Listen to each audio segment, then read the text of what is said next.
Welcome back to the class. Today we are going to discuss the next part of speech, prepositions. What is a preposition? It is a word or a phrase that is placed before a noun or a pronoun to show its relation to something else in the given sentence.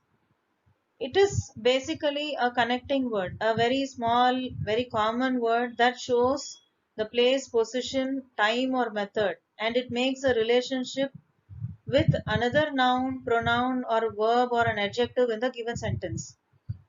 For example, the dog is in the kennel.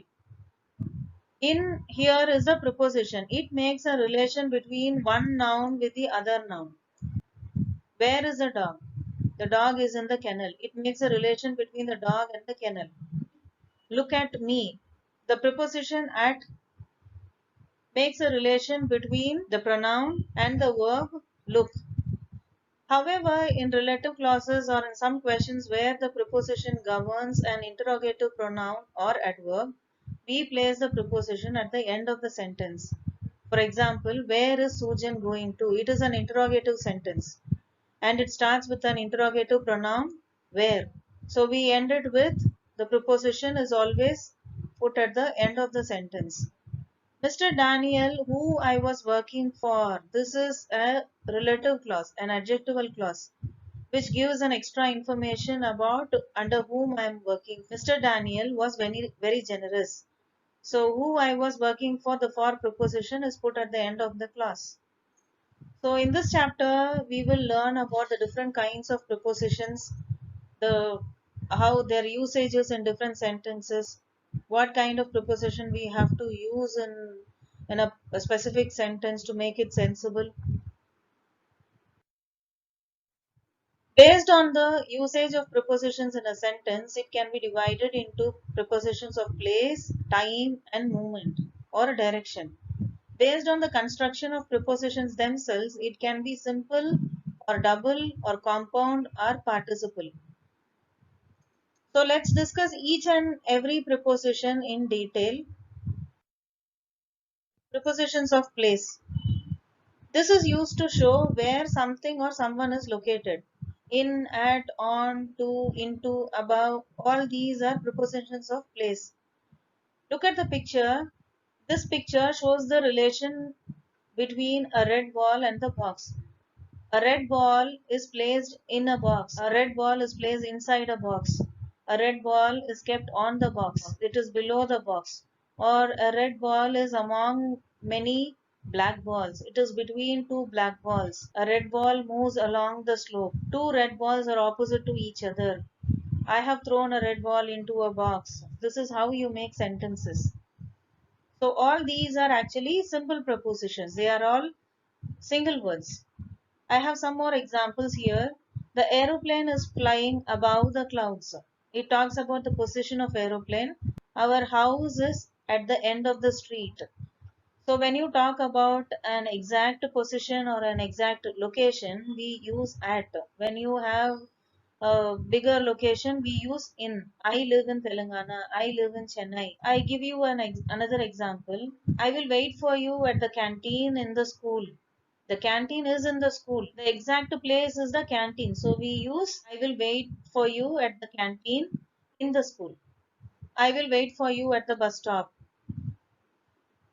Distribute these books among the students. Among is the preposition here. The article was written by me with an imported pen. There are two prepositions here. Prepositions of time tells us about a specific time period, such as a date on the calendar, one of the days of the week, or actual time something takes place. This helps us to link the noun or the pronoun with a time value. It functions as an indicator as to what point of time did an event occur. The main prepositions of time are at, on, in. Some more prepositions of time are about, before, by, around, in, ago. So what is the difference between ago and before? When you talk about two past actions, you use before. I met her before I got graduated from the college. I got graduated from the college 10 years ago. Some more examples are there. My birthday falls on Wednesday. India has been independent since 1947. Or you can also write it as India has got its independence in 1947. He arrived at Delhi airport. At is the preposition of place here. At that particular time, it is 4 p.m. So let's see about the usage of in. We use in to discuss about months, seasons, years, centuries, or general time of the day. I go skiing in February. I went on holiday to Vietnam in 1995. So when we have year or months, we use the preposition in. People go to beach in summer. Dinner will be ready in about 20 minutes. When we talk about the longer periods of time, also we use in the past, in the 19th century. Some more usages are in the morning, in the afternoon, in the evening, but we write at night. I had a heavy breakfast in the morning. I had a huge telephonic conversation with her in the afternoon. Let me meet you in the evening. But we use at night. We use on when we talk about certain days of the week. I usually go shopping on Saturday. Or when we talk about dates, my holiday starts on Friday 27th. Or let's have a party on the New Year's Day. These are the prepositions of movement. It is used to show movement or direction to or from a place. Down, past, into, behind, up, onto, through, off, towards. These are all prepositions of movement. The dog ran towards the finishing line. The two dogs walked opposite to each other. So some more examples I have here. The boy got off the bus. She ran along the pavement. He climbed up the ladder. All these are talking about the movement of the subject, movement of the noun or the pronoun from one place to the other. What is a simple preposition? It consists of one word. So whatever we discussed now, in, on, through, into, they are all just one word and they are very simple to understand. So they are called as simple prepositions. They are basic prepositions and are used most frequently. So these are the examples. And I have some sentences here. The paper is on my desk. The man is standing under the tree. There is a supermarket near our house. They posted a letter to you. And what is a double preposition? Double prepositions are two prepositions but are joined to make a whole new one. Inside, outside, on, without, amid, upon, within. Outside the house lies a beautiful garden. Outside is the preposition, double preposition here. Once upon a time, upon is the double preposition. There lived a king. Throughout winter, she has been sick. John looked for his friend amid the crowd. Unlike double prepositions, compound prepositions are not joined and turned into one word. They remain as two different words. They are actually two-word prepositions. Some examples are according to, instead of, rather than, in front of, due to, because of. I have some examples here. She cannot stay here as of now. As of is a compound preposition. His behavior is far from normal. My neighbor's car is parked in front of my house. Let me give you one more example. Despite heavy rain, she went out for shopping. In spite of heavy rain, she went out for shopping. These two sentences are same, but we have used different prepositions here. Despite is a simple preposition, whereas in spite of is a compound preposition. Participle prepositions are basically participles, which means the verbs that end with en or ing. Some examples are concerned, failing, during, expecting, providing, pending, including, notwithstanding, etc. She works during the day and studies at night.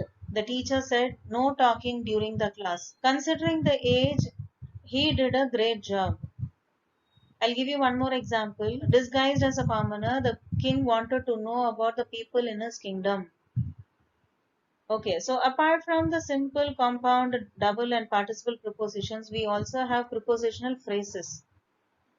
A prepositional phrase can be an adjectival phrase or an adverbial phrase. For example, when I say the sweet potatoes which are in the vegetable bin are rotten, which sweet potatoes we are talking about? We talk about those which are there in the vegetable bin. So in the vegetable bin is the prepositional phrase which give additional information about the sweet potatoes, about the noun. We ate the spicy food at the Danny's restaurant. At the Danny's restaurant is talking about the place and it is a prepositional phrase.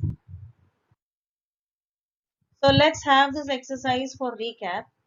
We must be grateful for the blessings God has bestowed dash us. We have to use a double preposition upon here.